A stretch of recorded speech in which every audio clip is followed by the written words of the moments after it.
Los Estados Unidos deben 36 billones, China debe 15 billones, Japón debe 10 billones, Alemania debe 3 billones, el Reino Unido debe 3 billones, Francia debe 3.5 billones. Todas las naciones importantes de la Tierra están endeudadas. La deuda global total es de 317 billones. 317 billones. Eso es el 330% del PIB global. Cada dólar de producción en la Tierra no alcanza para cubrir la deuda total. Necesitaríamos 3 años de producción global con cero consumo para pagarla. Pero aquí está la pregunta, que nadie hace ansí, todos están endeudados. ¿Quién es el acreedor? ¿Quién posee 317 billones en activos? Si el resto del mundo tiene 317 billones en pasivos, la deuda es un juego de suma cero. Por cada deudor, hay un prestamista. Si los Estados Unidos deben 36 billones, alguien posee 36 billones en reclamaciones sobre los Estados Unidos. Si la deuda global es de 317 billones, alguien posee 317 billones en activos globales. ¿Quién? La respuesta revela el mecanismo de concentración de riqueza más grande en la historia de la humanidad.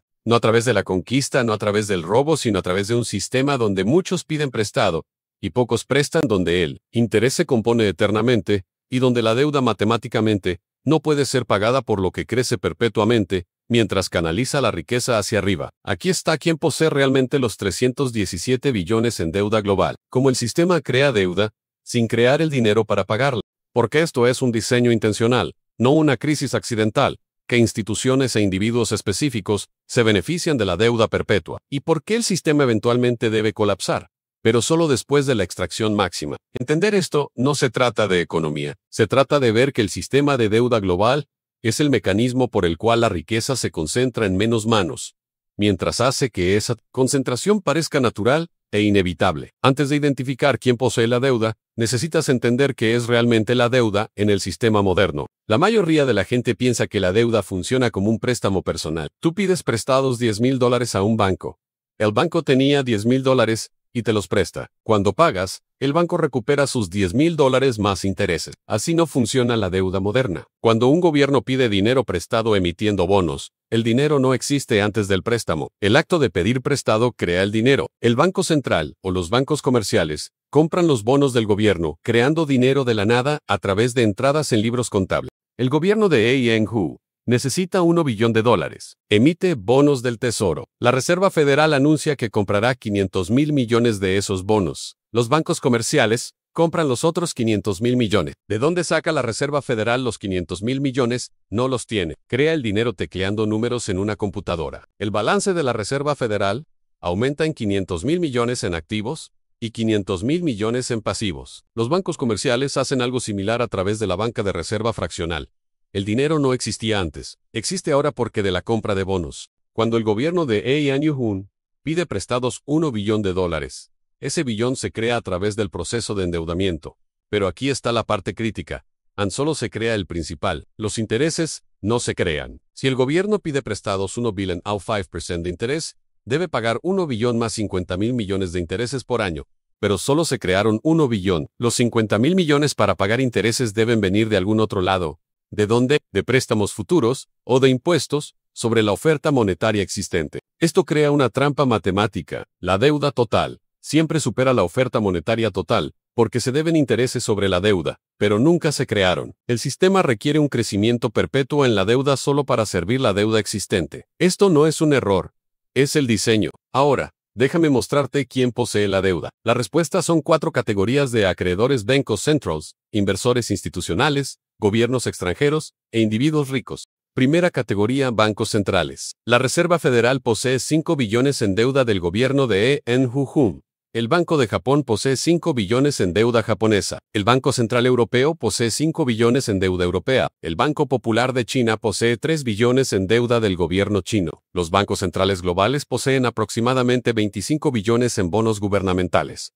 Esto es el 8% del total de 317 billones en deuda. Pero es la base, porque los bancos centrales crean dinero para comprar bonos gubernamentales, permitiendo que los gobiernos gasten más allá de los ingresos fiscales. Pero, ¿quién posee los bancos centrales? La Reserva Federal no es propiedad del gobierno. Es una institución privada propiedad de bancos miembros. Los 12 bancos regionales de la Reserva Federal emiten acciones a los bancos comerciales miembros: JP Morgan Chase, Bank of America, Citigroup, Wells Fargo, Reciben un dividendo anual del 6% sobre sus acciones de la Reserva Federal. Cuando la Reserva Federal posee 5 billones en bonos del gobierno y recibe intereses, esos intereses fluyen finalmente a los bancos privados que poseen la Reserva Federal. El público cree que la Reserva Federal es parte del gobierno, no lo es. Es un cártel bancario privado creado en 1913 para permitir que los bancos privados se beneficien de la deuda gubernamental. El Banco de Inglaterra, creado en 1694, fue explícitamente creado como una institución privada para prestar dinero al gobierno. El gobierno necesitaba financiar la guerra con Francia. El Parlamento autorizó la creación del Banco de Inglaterra como una compañía privada. El banco prestó 1.2 millones al gobierno y a cambio recibió el derecho exclusivo a emitir moneda. Desde el principio, los bancos centrales existieron para beneficiar a banqueros privados, creando deuda gubernamental. Las estructuras de propiedad son más complejas ahora, pero el mecanismo es idéntico. Los bancos centrales crean dinero, lo prestan a los gobiernos a través de compras de bonos y reciben intereses pagados por los contribuyentes. Segunda categoría en inversores institucionales. Esto incluye fondos de pensiones, compañías de seguros, fondos mutuos y fondos soberanos de riqueza. Estas instituciones poseen aproximadamente 120 billones en deuda global. Los fondos de pensiones poseen 50 billones. Las compañías de seguros poseen 35 billones. Los fondos mutuos poseen 25 billones. Los fondos soberanos poseen 10 billones. Pero, ¿quién posee estas instituciones? Los fondos de pensiones son teóricamente propiedad de los trabajadores, cuyas pensiones gestionan. Pero los trabajadores no controlan las instituciones. Los gestores de fondos las controlan, y los gestores de fondos son pagados según los activos, bajo gestión.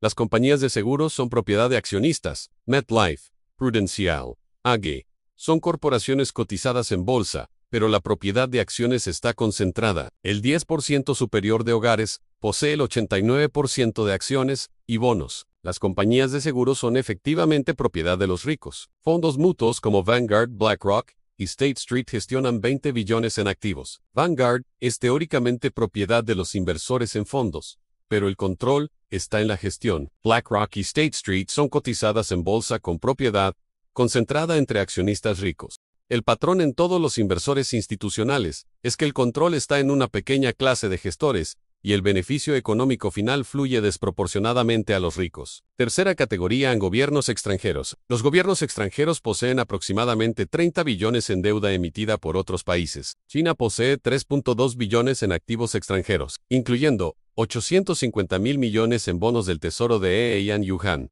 Japón posee 1.1 billones en tesoros de Eian Yuhu.